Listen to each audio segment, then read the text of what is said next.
Hello guys, আমি অনু আবার এসে গেছি একটা নতুন রেসিপি নিয়ে। Welcome to my channel Anu lifestyle. ফার্স্টে আমরা কড়াটা বসিয়ে দিচ্ছি, বসিয়ে একটু সর্ষের তেল দিয়ে দিলাম। আচ্ছা বলো তো, শীতকালে পালং শাকের তরকারি খেতে কার না ভালো লাগে বলো? বড়ি দিয়ে আলু দিয়ে পালং শাকের তরকারি, আহা! শীতের দুপুর একেবারে গরম গরম ভাতে জমে যায়। তো চলো, সেই পালং শাকের তরকারি রেসিপি আজকে তোমাদের সাথে শেয়ার করি। তো দেখো, কড়াইতে আমি তেল দিয়ে দিয়েছি। এরপর আমরা কলাই বড়ি ভেজে নেবো। কলাই বড়ি অর্থাৎ বিউলির ডালে যে বড়ি হয়, এই বড়িগুলো আমরা কিনেই ইউজ করেছি, কিন্তু সাধারণত বাড়িতে আমাদের বড়ি দেওয়া হয়। গ্রাম সাইডে প্রায় অনেকেই বাড়িতে বড়ি দেয়। তোমরাও এইভাবে, একদিন তোমাদের সাথে বড়ির রেসিপিটাও শেয়ার করব, কিন্তু তোমরা এইভাবে নর্মালি বড়ি দিয়ে বানাতে পারো, অন্য কোনো বড়িও ইউজ করতে পারো, কিন্তু বিউলির ডালের বড়ি খাওয়ার টেস্ট কিন্তু অনেকটাই বেশি।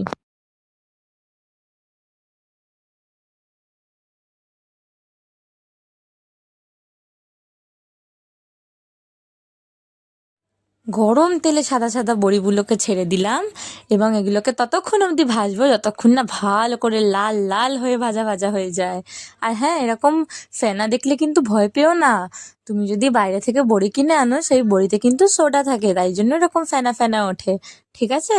তো এবার চলো, নেড়ে নেড়ে সুন্দর করে ভেজে নিই। আর বড়িগুলোকে কিন্তু তেলে দিয়ে ছেড়ে রেখে দেবে না, তাহলে এক পিঠটা খুব ভালো করে ভাজা ভাজা হয়ে পুড়ে যাবে, আর আরেক পিঠটা ভাজা ভাজাই হবে না। গরম তেলের মধ্যে বড়িগুলো দেওয়ার পর কিন্তু অনবরত নাড়তে থাকতে হবে। নাড়তে নাড়তে দেখো আমার সাদা বড়ি কেমন লাল টকটকে হয়ে গেছে। এইবার কিন্তু এদেরকে আরেকটু নাড়াচাড়া করে নিয়েই তুলে নেবার পালা।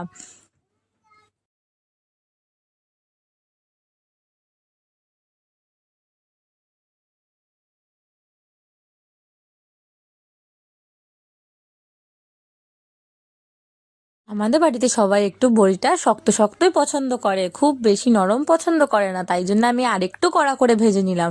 তোমরা চাইলে যে স্টেজে আমি তুলে নিতে বললাম সেই স্টেজেও তুলে নিতে পারো। দেখো, আমি বড়িগুলোকে খুব সুন্দর করে একটা থালার মধ্যে তুলে নিলাম। এরপরে ওই তেলেই, যেহেতু আমি তেলের পরিমাণ একেবারে যতটা দরকার ততটাই দিয়েছি, সেই জন্য সেই পরিমাণ তেলে আমরা এখন দিয়ে দেবো সামান্য পরিমাণ পাঁচফোড়ন, মানে যাকে বলে এক চুটকি পাঁচফোড়ন, বা এর মাপ আমি কি করে বোঝাবো, একদমই কম। পাঁচফোড়ন দিয়ে দিতে হবে। পাঁচফোড়ন অল্প দিলেই তার গন্ধ চলে আসে, এ নয় যে ভরে ভরে দিতে হবে, তাহলে কিন্তু তেতো হয়ে যাবে। এরপর ডুমু ডুমু করে আলু পোস্তর মতো কেটে রাখা আলুকে ছেড়ে দিচ্ছি তেলের মধ্যে। আলুগুলোকে ছাড়ার পর খুব ভালো করে নেড়ে চেড়ে নিতে হবে আলুগুলোকে।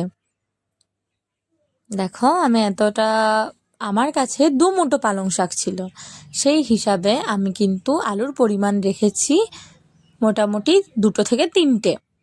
একটু বেশি পরিমাণে তরকারি করতে চাইলে তোমরা আরও বেশি দিতে পারো, কিন্তু 2 থেকে 3টে অ্যাপ্রোপ্রিয়েট আলু হয়ে যাবে পালং শাকের তরকারির জন্য।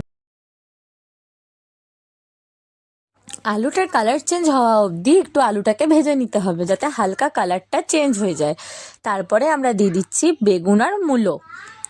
ডুমু ডুমু করে কেটে রেখেছিলাম সেম সাইজের বেগুন এবং মূলোকে। মূলোটা তোমরা স্কিপও করতে পারো, কিন্তু হয়তো শীতকালের রান্না তো অনেকেই ইউজ করে, আমাদের বাড়িতেও সবাই খেতে ভালোবাসে বলে আমিও ইউজ করেছি। এরপর এই সবজিগুলোকেও খুব সুন্দর করে ভাজা ভাজা করে নিতে হবে। খুব হাই ফ্লেমে ভাজতে হবে, যাতে বেগুন এবং মূলোগুলোরও জল না বেরিয়ে যায়। হাই ফ্লেমে এই জন্যই ভাজতে হবে যাতে এগুলোরও কালার চেঞ্জ হয়ে যায় এবং একটা খুব সুন্দর মিষ্টি রং চলে আসে। দেখো, আমি ভাজতে ভাজতে কিন্তু বেগুন মূলোগুলোর কত সুন্দর একটা রং চলে এসছে। এরপরে আরও যাতে ভালো সুন্দর রং হয়ে যায়, তাই জন্য আমাদের অ্যাড করে দিতে হবে হলুদ। হলুদের পরিমাণ পালং শাকের তরকারিতে খুব বেশি একটা লাগে না, কারণ এটা এমনিতেই সবুজ সবুজ দেখতে হয়। তাও হলুদ যেহেতু আমাদের ভারতীয় রান্নায় ব্যবহার করাই হয়, হলুদ ছাড়া কিছুই হয় না সেরকম, তাই জন্য কিন্তু আমরা হলুদের ইউজ করে নিলাম। হলুদটাকে ভালো করে নাড়াচাড়া করে নিতে হবে। নাড়াচাড়া করে একদম ভালো করে সব সবজির গায়ে মাখিয়ে মাখিয়ে দিতে হবে। দেখো, পালং শাকের তরকারি তখনই সুন্দর হবে যখন তোমরা নুন হলুদ প্রত্যেকটা উপকরণ দেওয়ার পর কিছুক্ষণ অন্তর, মানে একটু বেশি টাইম নিয়ে সেটাকে নাড়াচাড়া করে ভালো করে মেশাবে। যে কোনো ঘ্যাঁট বা ঘন্ট জাতীয় তরকারিতে তোমার কিন্তু মেন হচ্ছে কষানো বা নাড়ানোটা। তো আমি হলুদ দিয়ে হলুদটাকেও খুব সুন্দর করে মিশিয়ে নিলাম।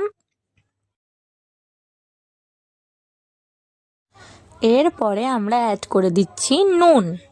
নুন দিয়ে দিতে হবে স্বাদ মতো। আমাদের বাড়িতে মিডিয়াম নুন খাওয়া হয়, খুব বেশিও না খুব কমও না। এখানে তোমরা 1 টেবিল স্পুন ভর্তি নুন ইউজ করলেই কিন্তু পালং শাকের তরকারি, মানে 2 আঁটি পালং শাকের তরকারির জন্য যথেষ্ট। আর হ্যাঁ, বেগুন একটা গোটা কেটে দিয়ে দেবে, মূলো 2খানাও ইউজ করতে পারো মিডিয়াম সাইজে, খুব মোটা মূলো থাকলে হয়তো একটা ইউজ করবে এই তরকারির জন্য। তো আমি সব জিনিসটার কতটা ইউজ করেছি এই জন্যই বলে দিই, কারণ কোনো একটা সবজির পরিমাণ বেশি বা কম হয়ে গেলে কিন্তু তরকারির স্বাদেরও পরিবর্তন হয়। দেখো, নুন দিয়ে নাড়াচাড়া করার পর কিন্তু আমি জিরে, আদা এবং লঙ্কার একটা পেস্ট বানিয়ে রেখেছিলাম, সেই পেস্টটা দিয়ে দিলাম তরকারির মধ্যে। এইবার কিন্তু মশলা দিয়ে খুব সুন্দর করে কষিয়ে নিতে হবে। আর হ্যাঁ, এটাও ধ্যান রাখতে হবে যাতে বেগুন আলুগুলো একেবারে এখনই ঘ্যাঁট না হয়ে যায়। মেশাতেও হবে খুব নরম আলতো হাতে, যাকে বলে একদম নরমভাবে হবে। দেখো আমি যেভাবে মিশিয়ে নিচ্ছি, এমনভাবে মশলাটাকে কষাতে হবে যেন আদার কাঁচা গন্ধ না বার হয় বা জিরেরও কাঁচা গন্ধ না বার হয়, মশলাটার থেকে যেন খুব সুন্দর করে তেল ছেড়ে দেয়।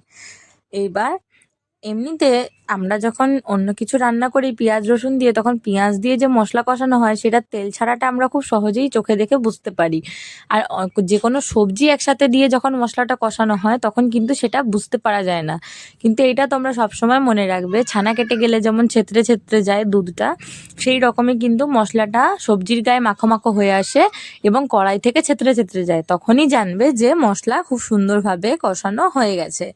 এরই ফাঁকে কিন্তু মশলাটাও একটু একটু করে কষাতে হবে এবং পালং শাকটাকেও কেটে ভালো করে ধুয়ে রেখে নিতে হবে। আজকালকার দিনের শাকে এমনিতেই শাকে প্রচুর পরিমাণে মাটি লেগে থাকে, যেটা ক্যাচ করবে ভালো করে না ধুলে। তাই আজকালকার মানে দিনের যে শাক আমরা খাই সেগুলোতে প্রচুর পরিমাণে সারের ব্যবহার করা হয়। তাই উষ্ণ গরম জলে নুন দিয়ে পালং শাকটাকে কাটার আগে ভালো করে ধোবে এবং কেটে নেওয়ার পরেও ভালো করে একবার নর্মাল জলে ধুয়ে নিতে হবে। দেখো আমি অল্প অল্প করে জল দিয়ে মশলাটাকে কষাচ্ছি, যাতে একটা জুসি টাইপের টেক্সচারও থাকে এবং মশলাটা খুব সুন্দরভাবে কষিয়ে যায়। এই পর্যায়ে আমার মশলাটা খুব ভালো করে কষানো হয়ে গেছে।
মশলাটা কষানো হয়ে যাওয়ার পর আমরা এর মধ্যে অ্যাড করে দিচ্ছি একটা বড় সাইজের কেটে রাখা টমেটো। টমেটো দিলে বেশ একটা টক টক ভাব চলে আসবে, আরও কিন্তু টেস্টটা দ্বিগুণ হয়ে যাবে। এবার টমেটোটাকেও ঢেকে ঢেকে ভালো করে সেদ্ধ করে ভেজে ভেজে মিশিয়ে নিতে হবে। এবার তোমরা বলবে, যারা আমার রান্না দেখো তারা ভাববে হয়তো যে আমি যে রান্নাগুলো করি সেখানে তো টমেটো বাকি উপকরণগুলো আমি মশলা কষানোর সঙ্গে সঙ্গেই দিয়ে দিই, এখন দেরি করে দিচ্ছি কেন? আমি যে বললাম পালং শাকের তরকারি হোক বা যে কোনো ঘ্যাট হোক, সেগুলোতে কিন্তু টমেটো খুব দেরি দেরি করে এক একটা মশলা দিয়ে কষাও দিয়ে তারপর আর একটা মশলা দাও, এরকম করে দিতে হবে। তো এখন টমেটোটাকেও আমরা খুব ভালো করে মিশিয়ে নিচ্ছি।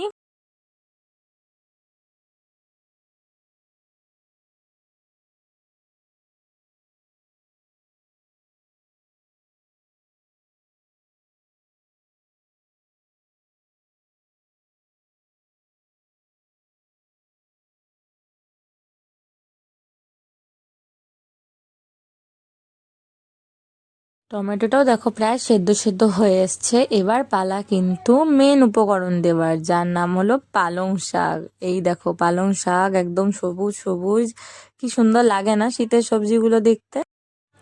মনে রাখবে পালং শাকটা তরকারির মধ্যে দেওয়ার আগে কিন্তু অনেকক্ষণ আগে ধুয়ে জল ঝরতে দিয়ে রেখে দেবে, বা জল থেকে খুব সুন্দরভাবে চিপে চিপে উঠিয়ে কড়াইতে দেবে যদি তোমাদের তাড়াহুড়ো থাকে। আর না হলে কিন্তু ধুয়ে একটু জল ঝরতে দেবে। এমনিতেই পালং শাকের মধ্যে অনেক জল থাকে, তরকারিতে দেওয়ার পর অনেকটাই জল বেরোয়। তারপর যদি আবার জল শুদ্ধ পালং শাক দিয়ে দাও তাহলে কিন্তু সব সবজি সেদ্ধ হয়ে যাবে, আর সেটা ঘ্যাট হবে না, ঝোল হয়ে যাবে। তাই জন্য এটাকে খুব সুন্দর করে চিপে চিপে দিতে হবে তরকারির মধ্যে। দেখো আমি জল ঝরতে দিয়ে রেখেছিলাম, তাই আমার পালং শাকে একটুও জল নেই। এরপর আগে থেকে কষানো যে মশলাটা ছিল তার সাথে পালং শাকটাকে খুব ভালো করে মিশিয়ে দিতে হবে, এপিট ওপিট করে যেন সব একসাথে মিশে ঘ্যাট হয়ে যায়। তারপর এই দেখো আমি ভালো করে খুব সুন্দর করে মিশিয়ে দিচ্ছি পালং শাকের সাথে সেই সব উপকরণগুলোকে।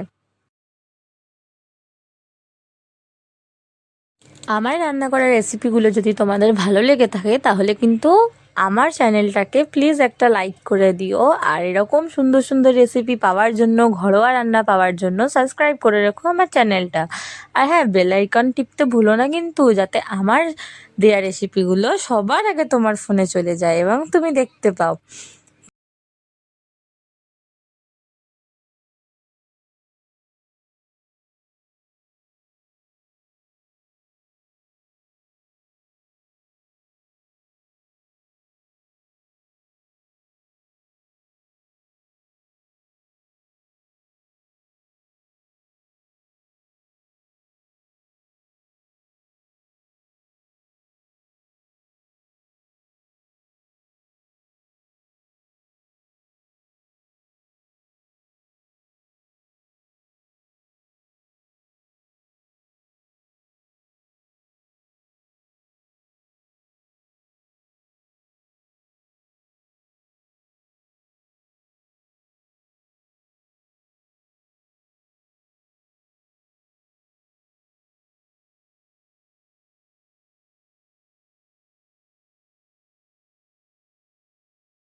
দেখো পালং শাকের সঙ্গে সব উপকরণ মিশে গেছে এবং পালং শাকও নিজের কালারকে প্রায় চেঞ্জ করে ফেলেছে। এই স্টেজে কিন্তু আমরা ভেজে রাখা বড়িগুলোকে দিয়ে দেবো। বলবে এত আগে কেন দিচ্ছি বড়িগুলোকে? আগে থেকে না দিলে কিন্তু একটুও নরম হবে না, একদম শক্ত থেকে যাবে। তাই জন্য এই স্টেজে বড়িটাকে দিয়ে দিতে হবে। এইবার বড়িটাকে দেওয়ার পরেও খুব সুন্দর করে নাড়াচাড়া করে নিচ্ছি আমি, যাতে বড়িটাও খুব সুন্দরভাবে পালং শাকের সাথে মিশে যায়। তারপরে দিয়ে দিতে হবে জল এবং ঢাকনা। যদি তোমাদের পালং শাকে জল না থাকে তবেই জল দেবে, না হলে দেবে না। এবং ঢাকনা খুলেই দেখো একদম ঝোল মরে গেছে, শুকনো শুকনো তৈরি হয়ে গেছে আমাদের পালং শাক। শীতকালের আরও একটা মহারানী আছে যেটা ধনিয়া মহারানী, তাকে কিন্তু ওপর থেকে গার্নিশ করতে ভুলো না। এইবার আরও দেখো ধনেপাতা দিয়ে খুব ভালো করে নাড়াচাড়া করে একদম শুকনো শুকনো রেডি হয়ে গেছে পালং শাকের তরকারি। এই তরকারি দিয়ে এক থালা ভাত, আর কি চাই।